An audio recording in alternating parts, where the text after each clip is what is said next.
Ashama harka fuunee akkam jirtu kabajamtoota daawwattoota Dibaabee Miidiyaa qophiin keenya har'a maal jedhanii eegaleeti jira.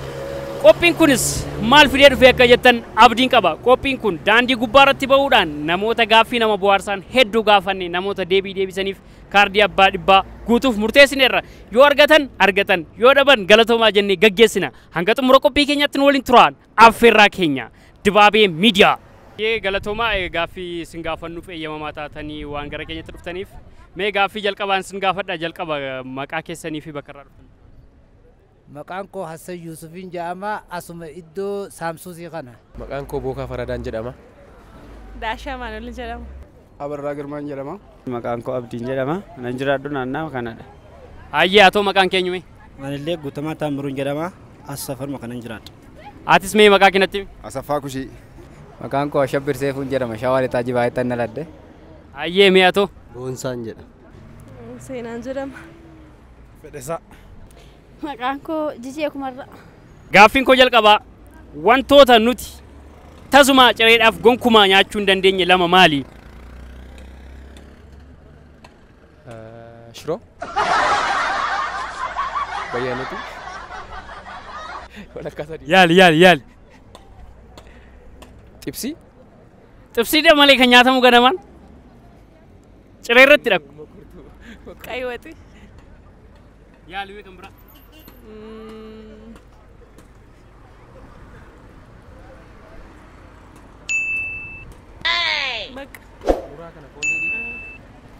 Ganama foon dheedhiin nyaatamu itti yaadda ciree irratti? Waan nyaatamu natti hin fakkaatu. Guyyaa ayyaanaa ganama bariidhaan kaatee atamu foon diimaa nyaattee hin beektu?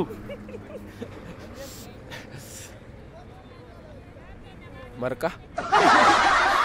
Marqaan immoo nyaatamu inni beekamaadha. Na ulfaati. Ganama nyaachuu hin dandeenyu.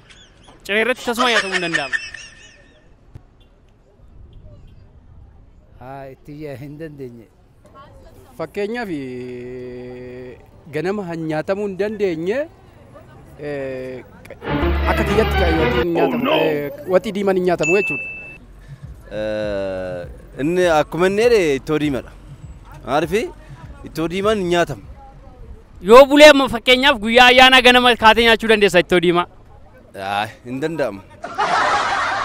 Ittoo diimaa ganama tamma guyyaa ayyaanaa waxii handaa qofaa nyaattee hin beektu? Ganama nyaatamu. Cireedhaafi. Oh no!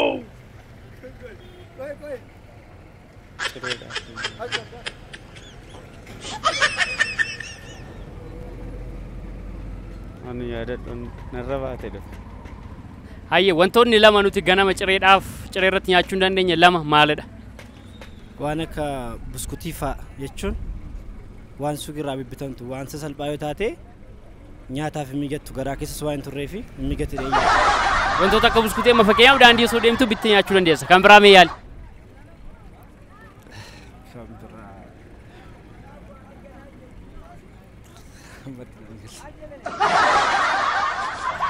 Wantoota nuti ciree irratti gonkumaa nyaachuu hin dandeenye lama maali? Mee atoo yaali?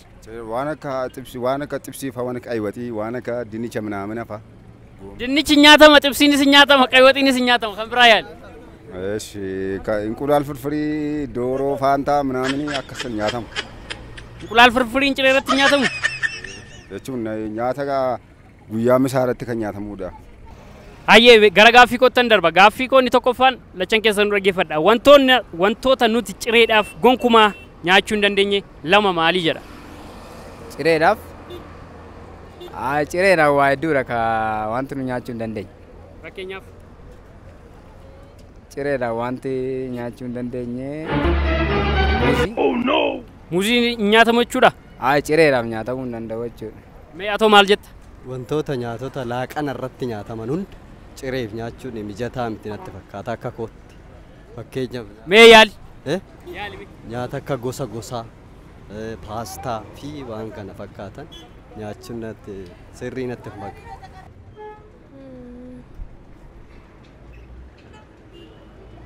Fooni? Nyaata keessa namni? Foon?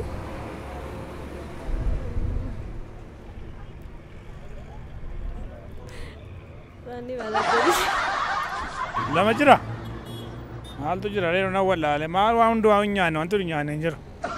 Nyaanne. Lama. Tokko intini maani akaay.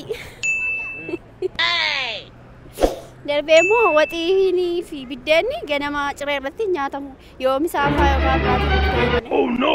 Fakkeenyaaf guyyaa ayyaanaa amma ganama bariidhaan ittoo hindaaqqoo nyaattee hin beektu? Ay yeroo ayyaanaatti kan immoo. Ganama dha'u maarreen isoo? Cinuma ganama irratti kan hin nyaatamnedha. Cinuma nyaata. Maali? Eshi intini fa'a wanneen akka firaafiree. Fakkeenyaaf warroota akka maali? Wanneen akka burtukaanii fa'a, mangoo fa'a, muuzii fa'a. Gara gaaffii saxxaanutti isiniif darba. Xiyyaarri tokko daangaa Ameerikaa fi Kanaadaa irratti yoo kufe namoonni lubbuun hafan eessatti awwaalamuudha. Xiyyaarri tokko daangaa Ameerikaa fi Kanaadaa irratti yoo kufe namoonni lubbuun hafan eessatti awwaalamu. Kanaadaaf Ameerikaa gidduutti kufe. Yaa'u lamaanuu tokkuma. Kanaadaas Ameerikaas. Daangaa qabu ka daangaa irrattidha. Ameerikaan biyya yoo taatu Kanaadaan magaalaadha. Daangaa qaba ka daangaa irratti kufeedha wantichi. Maal jettaa?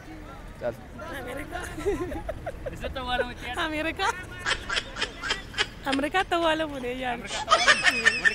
Warri Kanaadaas warri Ameerikaas Ameerikaatti awwaalamutti yaadda. Atoo akkam jettee yaadda? Jechuun egaa eessa ka'umsi isaanii eessa?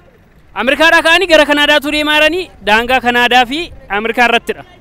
Kan isaan balaan kun mudate. Inni lammii Kanaadaa ta'e Kanaadaatti awwaalama, inni Ameerikaa ta'e Ameerikaatti awwaalama. Ameerikaatti awwaalamu jedhee. Namoonni lubbuun hafan iddoo irraa dhufanitti deebi'an. Hayyeen arganne. Namoonni lubbuun hafan ni galan kaa gara mana fi argatanii jirtu. Tokko gaaffii tokko argatanii jirtu warri lubbuun hafan. Wantoonni amma fakkeenyaaf Kanaadaa fi Ameerikaa walakkaa jiru daangaa xiqqoo soogam bal'inaa irree fageenya addaanaa jiraatanii malee yeroodhaaf achumatti awwaalamu hanga biyya isaa itti deebi'uutti hanga dhalataa sun biyya isaa itti reeffi deebi'uutti achitti awwaalamuu danda'a yookaan immoo mana yaalaa tokko ture akka karaa biyyaatti deemuu danda'a. Hayyee atoo maal eessatti awwaalamu jetta? Ay garuu biyya isaatiitti hin awwaalamu. Kanaadaatti moo Ameerikaatti awwaalamuu qaba jettaati? Ameerikaan Ameerikaanumatti awwaalamu. Kanaadaatiinis Kanaadaatti awwaalamu. Daangaa fi Itoophiyaaf hin kufe? Lafa biyya isaaniitti awwaalamu gaa namoonni suni.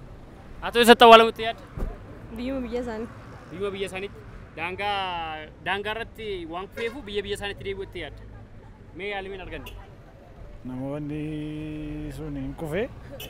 Namni keessara moo duwwaa? Namni keessa jiran siin jedhe warri lubbuun hafan eessatti awwaalamuudha amma gaafachuu. Ijoowwan lama tataa'e. Daangaa isaati Kanaadaa eessatti? Ameerikaa. Akka Ameerikaadha.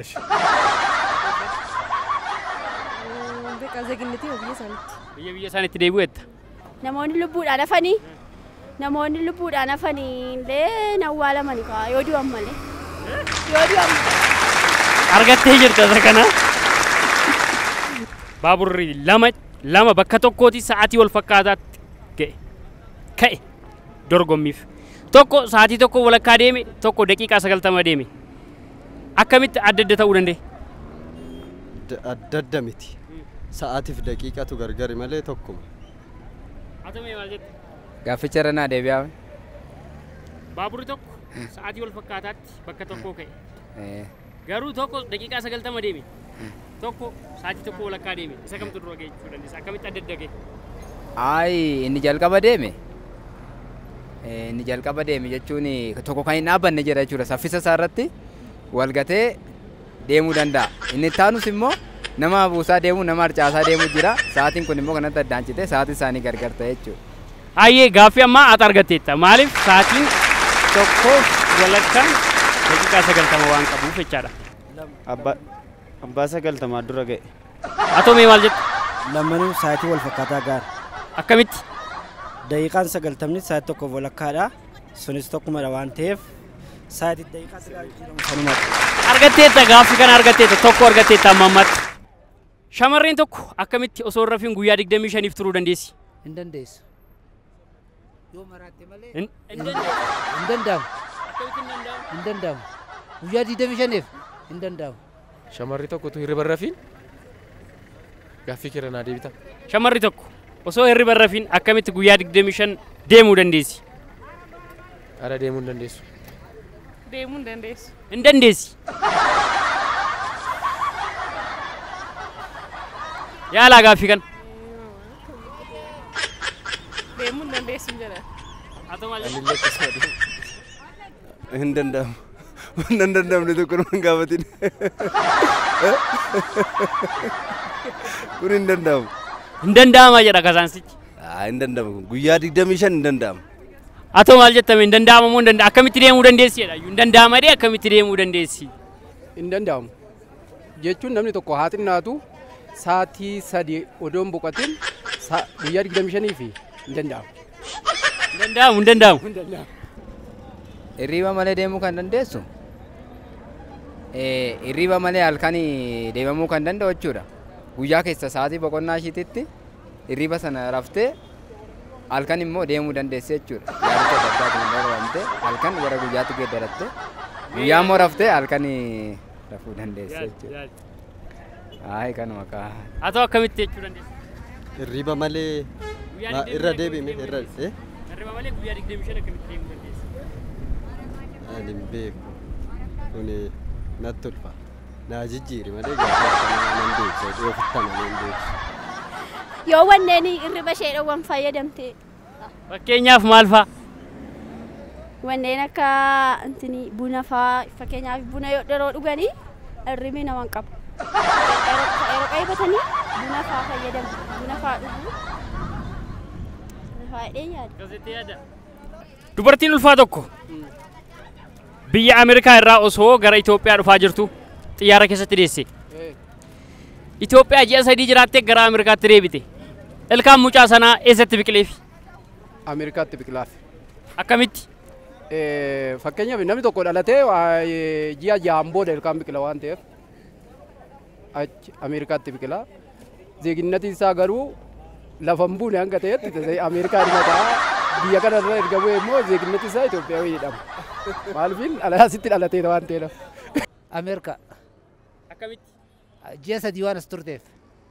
Ji'a 3tti ilkaan hin biqilu waan ta'eef. Biyya Ameerikaatti. Iddoo mati deebiteef sanatti jechuun Ameerikaatti. Akkamitti Ameerikaatti biqiluu danda'e? Xiyyaara keessatti dhalatti yoo malee lammummaan lammii Ameerikaati. Iddoo kaatedha waan ta'eef qilleensa irratti iddoo safaramu qabuuni gama biraan immoo ji'a 3 qofaas jiraatte waan ta'eef gaafa achitti deebitu umuriin ishee yerootti ilkaan buqqifachuuf ga'urra gaafa ga'u achitti deebitee buqqifatte jedhee yaada. Atoo mee maal jetta ilkaan mucaa ishee eessatti biqileef jettee yaadda? Itoophiyaa moo Ameerikaatti biqilaaf jettee yaadda? Afaanuma mucaa sanaa keessatti biqile. Biyyumatti iddoomatti dhalate sana. Xiyyaara keessatti dhalate. Jechuun xiyyaara keessatti yoo dhalate iyyuu ituu asii Ameerikaadhaa asii dhufaartudha kan inni dhalatu. Xiyyaara keessatti. Qilleensa irratti dhalate jechaadha mucaan kun. Qilleensa irratti dhalate. Ilkaan illee bakka iddoo bakka hin filatu kwa. Fakkeenyaaf eessatti biqilatti Itoophiyaa moo Ameerikaatti biqilattee yaaddare? Jechuun iddoon qabu amma xiyyaara keessatti dhalate waan ta'eef bakka murteessuu hin danda'u. Hayyee ulfaadhaa gara gaaffii koo saxxaanuuttan sinii darba. Dhiirri tokko intala baay'ee bareedu tokko jaalate mucaan tokko jechaadha. Mucittii sana argachuuf sareen ishee eegu tokko jira. Sareen sun guddaadha. Mataa namaarra ba'a. Jechuun nama ciniinaa jechuudha. Intala sana argachuu qaba falli tokko jira. Intala sana argachuuf saree sana mucaan sun maal gochuu qaba jettee yaadda? Saree sana fakkeenyaaf jechuudha. Nyaatota inni barbaadu jiraachuudha saree sana. Gara mucayyoo sanaa dhaqee mucayyoo sana wajjin wal quunnamuudhaaf saree sanatti soorata inni sooratu duratti kennee erga saree sun tara gaagga'een booda immoo gara mucayyoo sanatti darbee mucayyoo sana haasofsiisuu danda'a jechuudha. Haa ta'u mee maal jette? Anis kanuma waanuma kana fakkaatu jalqaba saree saniif waan inni irratti yeroo dabarsu micoo irraa gargar ba'ee sareessu waan inni irra turu qopheessu sana booda micoo argachuu hin danda'ama natti fakkaata. Saree sanii waan ta'e bituu qaba. Maal bituu qaba fakkeenyaaf? Wayin daabboo, wayin foon bituufi qaba. Sarichoo isheerraa addan ba'u ishuma faana deemaa oola. Saree sanimmaa wayin hidhuu qaba gaa. Ishiin hidhuu qabdi ishiin.